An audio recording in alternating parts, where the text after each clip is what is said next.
Today we're making a unique kind of cookie. This is called a nuts and seed cookie. And we need 2 3/4 cups of mixed nuts, seeds, and dried fruit here. So I'm just laying out 2 full cup measures, a 1/2 cup and a 1/4 cup. And I'm just gonna fill these with some bits and pieces of nuts and seeds that I have kicking around. So we've got some coconut flake, some walnuts, some sliced almonds, some cashews, some whole almonds, some pumpkin seeds, some sunflower seeds, and then we're gonna add them all into our mixing bowl.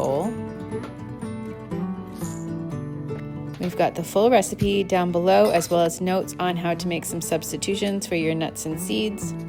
Next, we're going to do a tablespoon each of sesame seeds. I've got mixed black and golden sesame seeds here. And then we're going to do a tablespoon of flax. I've got golden flax seeds. Then I give it a little bit of a mix before adding a pinch of salt.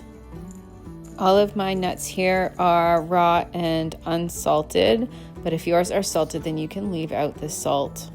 Next, we're going to add 1 tablespoon of honey, and we're going to mix it in.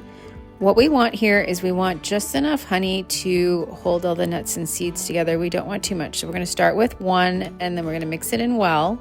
And then if we think we need more, if it's not sticking together enough, then we will add a little bit more. So let's get that mixed in. You'll notice it kind of clumps together, so it does take a little bit of stirring to get the honey worked in and distributed. But once you don't see any more clumps, then we get to assess how sticky it is. This is also going to depend a lot on what nuts and seeds you choose. The smaller your nuts and seeds are, the higher your surface area is, and the more honey you may end up needing for it to stick together.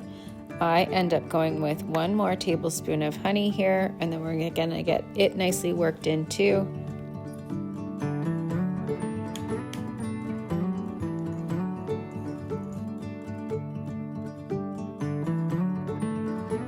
So I've stirred it quite a bit to get the honey distributed. Now if you see how I scoop underneath and when I lift it over top, there's no dry bits stuck underneath. That's a good sign. So we're gonna move on to shaping out our cookies. So here we're using a cookie cutter. You can use a basic cookie cutter shape or a ring mold if you have one, and we're just going to put a scoop of our nut mixture in there, and then we're going to press it down really well.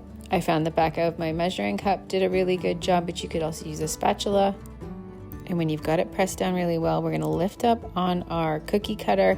And if you notice that nuts and seeds are falling out of the shape when you lift up your cookie cutter, then maybe you need a little bit more honey, or you need to press down the mixture a little bit more firmly. Then we're just going to repeat this, and if you use a 3-inch cookie cutter like us and a 1/4 cup scoop, then this is going to give you 12 cookies that are about 1/2 inch thick. Next, we're going to pop them in the oven. We're doing a low temperature of 300 degrees Fahrenheit for 15 to 17 minutes till the outsides are nice and golden. And we're going to let them cool completely before we touch them, because they will crumble apart easily if they're not nicely cooled.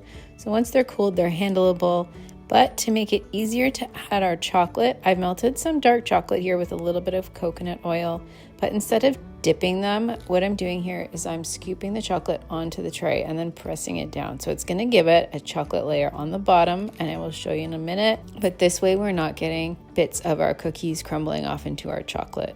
Now this is an optional step. They are delicious as is. You definitely do not need to add the chocolate and the flaky sea salt. And I found that with the chocolate on it, it was actually giving me Kind Bar vibes, which are actually really delicious. After I put a layer of chocolate under each of them, then I transferred the rest of my chocolate into a piping bag. You can also use a Ziploc bag, but I have both available. And when I actually calculated it out, a Ziploc costs more than a piping bag. So that's why I'm using a piping bag. You're just gonna pipe a zigzag and then add a sprinkle of sea salt. Then we're gonna pop them in the fridge till your chocolate sets, and then dig in and enjoy. You can store your leftovers in an airtight container at room temperature, but if you've dipped them in chocolate and your house is on the warmer side, perhaps keep them in the fridge.